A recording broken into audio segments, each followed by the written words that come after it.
निवडणुकीच्या धामधुमीत शिवसेना उद्धव ठाकरे यांच्या 3 निष्ठावंत शिवसैनिकांवर पक्षविरोधी कारवाईचा ठपका ठेवत पक्षामधून हकालपट्टी करण्यात आली। राहाता नगरपालिकेचे माजी उपनगराध्यक्ष राजेंद्र पठारे, माजी नगरसेवक सागर लुटे आणि नगरसेविका उज्ज्वला होले यांची पक्षातून हकालपट्टी करण्यात आली। या निर्णयामुळे राहाता तालुक्यामधील निष्ठावंत शिवसैनिकांमध्ये मोठी नाराजी निर्माण झाली आहे। घरदार सोडून यांनी बाहेर काढलेले काय चुका आहे? नगरसेवक चुका आहे, पक्षाचं पद घेऊन चुका आहे का? काय काय याच्यापेक्षा पक्षासाठी काय सण केलं पाहिजे? आम्ही चुकी झाली आमची याची करून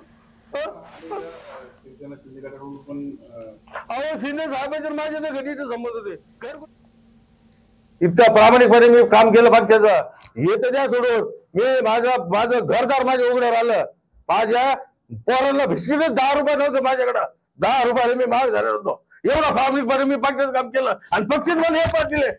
काय चुकी माझी? पक्षाच्या चिन्हावर मी आज एवढं मेहनतीने मी पक्ष जेवण ठेवायचं गणित करू। माझं घर जाळलं, माझं लग्न झाले 9 दिवसांनी माझं घर जाळलं अख्खं त्या विखेच्या कार्यकर्त्यांनी, आणि तरी मी पक्ष सोडला नाही। मी पक्षाचे एवढं प्रामाणिक राहिलो आणि पक्षाने मला हे पद दिलं। हे कोणी दिलं? उद्धव साहेब याच्यातले नाही, मला माहितीये उद्धव साहेबांबाबतीत माझा आदर आहे, ते असं गणित कधीच करू शकत नाही। पण हे जे खालचे काय पुढारी आहे, जे काय यांचे काय लागे बांधे जे झालेले आहे, अहो तुम्ही लागे बांधे करा, तुम्हाला काय कमवते ते कमावो, पण आमच्या सारख्या गरीब निष्ठावान शिवसैनिकाचं बळी देऊ नका।